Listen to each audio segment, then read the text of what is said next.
Hello everybody, welcome to the chambers of Himanjali Gautam. This is Hushang Jaiswal and today I will be speaking about the transfer of a property for benefit of unborn child and rule against perpetuity, which comes under section 13 and section 14 of the Transfer of Property Act 1882.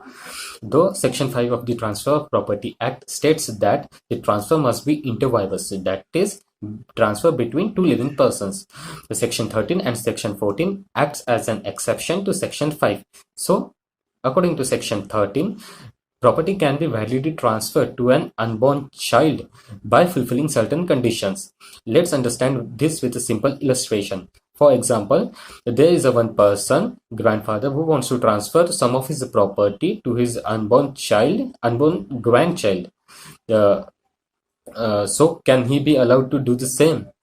The answer will be no, as per the section 5 of the Transfer of Property Act, because the main requisite of the section 5 is inter vivos, that is between the living person. But as we all know that section 13 acts as an exception to section 5. The property can be validly transferred but with certain conditions. So the very first condition is that the transfer will not be direct. That is, a grandfather cannot directly transfer property to his unborn grandchild. Secondly, grandfather has to create a prior interest, which means that before transferring the property to grandchild, the property must be transferred to prior interest. So the grandfather creates a prior interest in his son. It means that कि जो property है वो सबसे पहले father के पास जाएगी और father के बाद फिर ग्रैंड चिल्ड्रन के पास जाएगी, जिसके लिए ग्रैंडफादर ने फादर को प्रायर इंटरेस्ट बनाया था.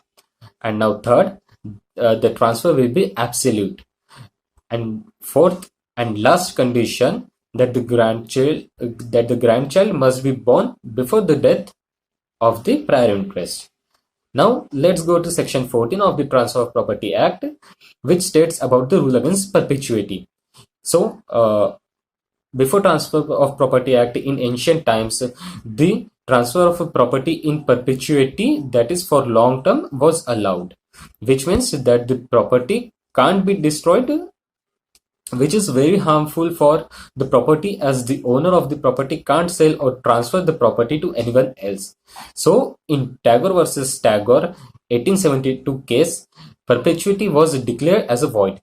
But according to section 14, the property can be allowed to be in perpetuity in the same manner as we did in the case of an unborn child, but for the maximum period of gestation till child attaining majority. So here gestation period means when the child is present in the mother's womb till he is attaining majority, and after the child attains majority, the transfer become absolute. So that's all about section 13 and 14 of the Transfer of Property Act. Thank you.